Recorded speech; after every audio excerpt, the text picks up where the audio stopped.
మనతో పాటు మాజీ మంత్రి జోగి రమేష్ ఉన్నారు. ఆయనతో మాట్లాడదు. సరే, ఈ దాడిని ఎలా చూస్తున్నారు అసలు? ప్రజాస్వామ్యం మీద దాడి, వైఎస్ఆర్ కాంగ్రెస్ పార్టీని గొంతుకని వినిపించకూడదు అనే రెడ్ బుక్ రాజ్యాంగానికి పరాకాష్ట ఈ దాడి.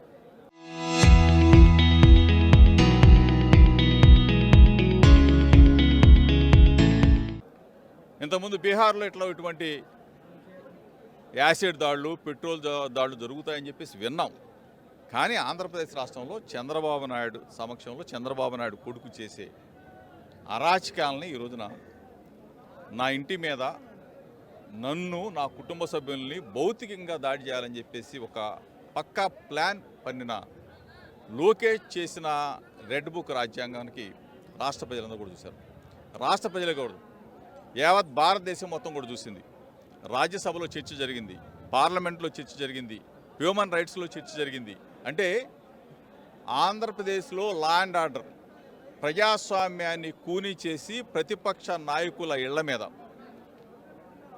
యాసిడ్ పెట్రోల్తో దాడులు చేయొచ్చు, యాసిడ్ పెట్రోల్ బాంబులు కూడా వేయొచ్చు అని చెప్పేసి మొట్టమొదటిగా ఆంధ్రప్రదేశ్ రాష్ట్రంలో లోకేష్ అనే వ్యక్తి ప్రవేశపెట్టిన రెడ్ బుక్ రాజ్యాంగానికి పరాకాష్ట, పతనానికి పరాకాష్ట ఇక్కడి నుంచే స్టార్ట్ అయిందని చెప్పేసి మీ ద్వారా చెప్తా ఉన్నాం. ఈ ప్రభుత్వానికి హెచ్చరిక చేస్తా ఉన్నాం. అంటే అంబటి రాంబాబు గారు, మీరు బూతులు మాట్లాడడం వల్ల టీడీపీ నేతలు అందరూ ఇలా చేశారని చెప్పి, కార్యకర్తలు ఇలా చేశారని టీడీపీ నేతలు అంటున్నారు. దీన్ని ఏమంటారు?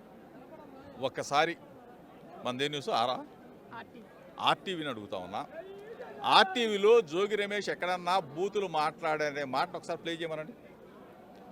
నేను మాట్లాడేది ప్రజా వ్యతిరేక విధానాలను వ్యతిరేకిస్తాను, చంద్రబాబు నాయుడు చేసే దుర్మార్గాన్ని వ్యతిరేకిస్తాను తప్ప ఎక్కడైనా సరే బూతులు జోగి రమేష్ మాట్లాడాడని చెప్పేసి ఆర్టీవీ ద్వారా ఎక్కడైనా ప్లే చేయమని చెప్పండి. అంటే నా గొంతు వినిపిస్తే భయం, నేను మాట్లాడితే భయం. అంటే ప్రజాస్వామ్యంలో ప్రతిపక్షంగా మా పాత్రని మేము పోషించకూడదా అని చెప్పేసి చంద్రబాబు నాయుడు కొడుకుతా అడుగుతా ఉన్నా. అంటే నేను ఒక్క మాటే మాట్లాడా. ఏం మాట మాట్లాడాను? కల్తీ లడ్డు విషయం మీద సిబిఐ ఇచ్చిన రిపోర్టు ఏమని చెప్పింది? ఎక్కడా కూడా కల్తీ జరగలేదని చెప్పేసి రిపోర్ట్ ఇస్తే దానిని మేమందరం కూడా ప్రజల పక్షాన చెప్తా ఉంటే లోకేష్ అనే వ్యక్తికి ఒళ్ళు తగ్గింది కానీ, కొవ్వు తగ్గింది కానీ బుర్ర లేదనే మాట మాట్లాడా, చిప్పు దొబ్బిందని మాట్లాడా. అది ఏమన్నా నేరమా? ఒకసారి ఆర్టీవీ ద్వారా లోకేష్ని అడగండి. ఆ ఒక్క మాట నేను అన్నందుకు నేను అన్నానో లేదో మీ ఆర్టీవీకి తెలియదు. ఈరోజు ప్రజాస్వామ్యం మీద దాడి, జోగి రమేష్ మీద దాడి, జోగి రమేష్ ఇంటి మీద భౌతికంగా దాడి చేయాలని చెప్పిన ఈ లోకేష్ బుర్రండోడైతే చిప్పు దొబ్బకపోతే నా ఇంటి మీద దాడి చేస్తాడా? భౌతిక దాడులకు దిగుతాడా? రేపేదన్నా జరగడానికి జరిగితే ప్రజాస్వామ్యంలో ఎవరు బాధ్యులు ఎవరిని అడుగుతా ఉన్నా? నా మీదో, నా కుటుంబ సభ్యుల మీదో దాడులు చేయాలని చూస్తే, ఇటువంటి దుర్మార్గమైన క్రీడలకు శ్రీకారం చుడితే ప్రజా కోర్టులు శిక్ష తప్పదు. లోకేష్ బూతులు మాట్లాడే పద్ధతి ముందు వైసీపీ వాళ్ళే స్టార్ట్ చేశారని టీడీపీ వాళ్ళు అంటారు. బూతులు మాట్లాడే పద్ధతి ఫస్ట్ వైసీపీ వాళ్ళే స్టార్ట్ చేశారని టీడీపీ వాళ్ళు అంటారు. దీని అసెంబ్లీలో జగనన్న పాత్ర వేస్తామని చెప్పిందా? నరికి పాత్ర వేస్తామని చెప్పిందా? చెప్పు తీసుకొని కొడతా నా కొడకలారని చెప్పేసి మాట్లాడే భాష ఎవరు మాట్లాడారు? ఇటువంటి భాష ఎవరు మాట్లాడారు?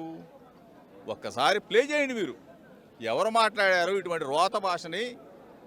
మీరు ఒకసారి ఆర్టీవీ ద్వారా చూపించండి. మేమేం మాట్లాడే వాళ్ళేం మాట్లాడారు. అంటే మేము ప్రజా వ్యతిరేక విధానాలని, చంద్రబాబు చేసే క్రూయల్ మైండ్ని మేము బయటికి తీసుకొస్తే వాళ్ళకి రుచించక భౌతిక దాడులు దిగితే ప్రజాక్షేత్రంలో శిక్ష తప్పదు ఎప్పటికైనా. అంటే ఇది చేయడానికి వచ్చినట్టుందని అంటున్నారు. దీన్ని ఏమంటారు? జగన్మోహన్ రెడ్డి గారు బయటకు వచ్చాడంటే ప్రపంచమే కదా, జన ప్రపంచమే కదా. సంవత్సరాల కాలంలో చంద్రబాబు నాయుడు మీద ఏ విధంగా ప్రజా ఆగ్రహం వెల్లువిరుతుందని మీకే తెలుసా ఉంది. మొన్న గుంటూరు సంఘటన అవ్వచ్చు, ఈరోజు ఇక్కడ అవ్వచ్చు. ఎవరు మేము రమ్మన్నామా? జగన్మోహన్ రెడ్డి గారు అడుగు పెట్టాడంటే జనం ప్రపంచంగా వస్తారు.